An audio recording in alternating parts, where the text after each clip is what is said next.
ओम नमः शिवाय। आप सभी मित्रों का मैं मुकेश कुमार मिश्र हार्दिक अभिनंदन करता हूं और ज्योतिष और आयुर्वेद पेज में मैं एक नए शीर्षक को लेकर के आया हूं, जिस शीर्षक का नाम है गुस्सा क्यों आता है, गुस्सा को कम कैसे करें और गुस्सा का संबंध किन ग्रहों से होता है और क्या मांगलिक लोगों को गुस्सा ज़्यादा आता है। इन सबों की चर्चा करेंगे, साथ ही साथ इसका उपचार भी आप लोगों के समक्ष बताएंगे। तो सर्वप्रथम यह बात करते हैं कि गुस्सा किन ग्रहों के कारण आता है। तो जब भी जन्म कुंडली में सूर्य ग्रह कमजोर होगा, इसका मतलब है कि पाचन तंत्र कमजोर होगा, और पाचन तंत्र जब भी कमजोर होगा तो आपके बॉडी में ऊर्जा का निर्माण कम होगा, और जिनके बॉडी में ऊर्जा कम होते हैं उन्हें गुस्सा ज़्यादा आता है। तो नंबर 1 ये हो गया। दूसरा ग्रह होता है मंगल। मंगल मतलब अग्नि तत्व। जब भी अग्नि शरीर में किसी प्रकार से डिस्टर्ब हो, शरीर में कहीं भी जलन हो, तो इसका मतलब है कि आपके बॉडी का अग्नि तत्व यानी मंगल ग्रह कमजोर है। और मंगल जब भी कमजोर होगा तो अग्नि से विशेष भय होगी, बॉडी में अग्नि तत्व का अभाव होगा। जिसका भी अग्नि तत्व अनबैलेंस होगा उसको गुस्सा ज़्यादा से ज़्यादा आएगा।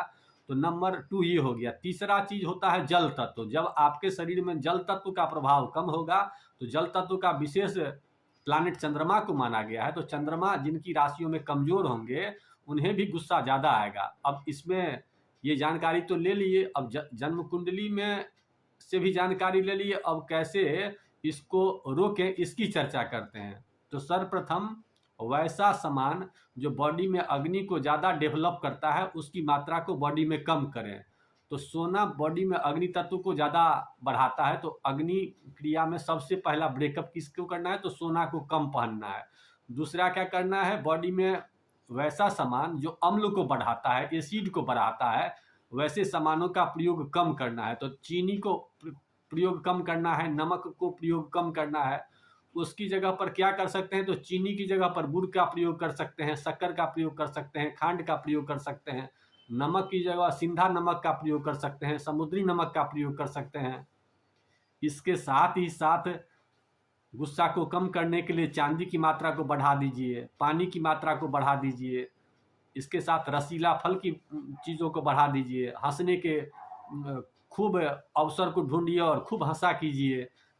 गेस्ट को बुलाइए, मेहमान को बुलाइए कि वैसा माहौल तैयार हो जहाँ पर आप खूब हंसें। और अपने बॉडी में जो भी डीप रंग का कपड़ा होता है, लाल, हरा, काला, इन निगेटिव कलर को, इन पॉजिटिव कलर को, जो आपके बॉडी में ऊर्जा को ज़्यादा डेवलप करते हैं, उसकी मात्रा को कुछ कम करिए। इसकी जगह पर क्रीम, पिंक और सफ़ेद कलर के प्रयोगों का ज़्यादा से ज़्यादा प्रयोग करिए। अपने इष्ट का ध्यान करिए, भगवान शिव का ध्यान करिए। घर में संगीत के वातावरण को बढ़ाइए। हमेशा ऐसे माहौल में रहे जहाँ पर कुछ संगीत की चर्चाएं हों। साथ ही साथ वैसे चीज़ों का डेवलप कीजिए जिससे ऑक्सीजन की मात्रा बढ़े। तो अपने घर को साफ सुथरा, स्वच्छता, और कभी कभी हवन वगैरह भी अपने से कर लिया कीजिए। सुगंध का प्रयोग कर लिया कीजिए, अगरबत्ती के रूप में तो नहीं करिए, लेकिन किसी भी, चूँकि अगरबत्ती में पॉल्यूशन ज़्यादा होता है, तो उसकी जगह पर आप कोई धूप वगैरह या कोई दीप वगैरह या गाय का घी का दिया वगैरह जला लिया कीजिए। इन उपायों को अगर आप करने लगते हैं तो बहुत सारी चीज़ों को आप ठीक कर सकते हैं। इसके साथ साथ अपने जो शरीर की पानी की मात्रा है उसको भी बैलेंस करने का प्रयास करें। जैसे आपका वजन 60 किलो है तो 4 लीटर पानी पीजिए, 80 किलो है तो 6 लीटर पानी पीजिए, 90 किलो वजन है तो 7 लीटर पानी पीजिए। और पानी जब भी पीजिए तो धीरे धीरे पीजिए, चाय की तरह पीजिए। इन्हीं तरह से अगर अपने व्यवहार में बदलाव करने लगेंगे तो आप देखेंगे 15 दिन के बाद, 20 दिन के बाद, 1 महीना के बाद कि आपके शरीर में गुस्सा का प्रभाव कम हो गया। और अगर आप मांगलिक दोष से भी पीड़ित हैं तो आप देखेंगे कि मांगलिक प्रभाव में भी कमी हो गई। अगर आपके भाई को कोई समस्या है तो उसमें भी इस उपाय से आपको फायदा दिखेगा।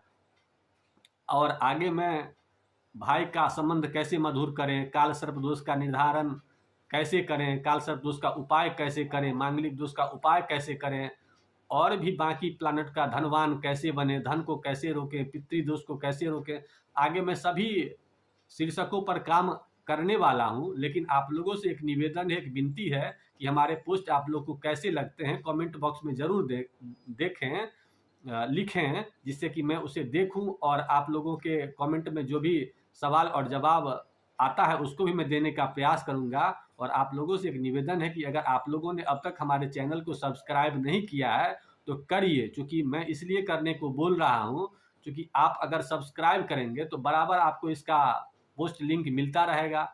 चूँकि हमें भी समय कम मिलता है, तो बार-बार मैं आप लोगों को पर्सनली तो भेज नहीं सकता हूं। अतः आप लोगों से निवेदन है कि चैनल को सब्सक्राइब कर लें, नोटिफिकेशन को ऑन कर लें, जिससे मैं कोई भी पोस्ट डालूंगा तो आप लोगों के समक्ष तुरंत ही पहुंचेगा। इन्हीं शब्दों के साथ आज के शीर्षक को यहीं समाप्त करते हैं और चैनल में आप लोग जुड़े रहिए। और मैं आप लोगों के लिए भगवान से सदैव प्रार्थना करता रहूंगा कि हमारे चैनल में जो भी लोग जुड़े रहेंगे, भगवान उनका कला माने तरक्की करें, भगवान उन्हें खूब आरोग्यता दें, खूब धनवान बनाएं। ऐसी मेरी आप लोगों के लिए भगवान से प्रार्थना है। इन्हीं शब्दों के साथ आज के शीर्षक को यही समाप्त करते हैं। आप लोगों का बहुत बहुत धन्यवाद।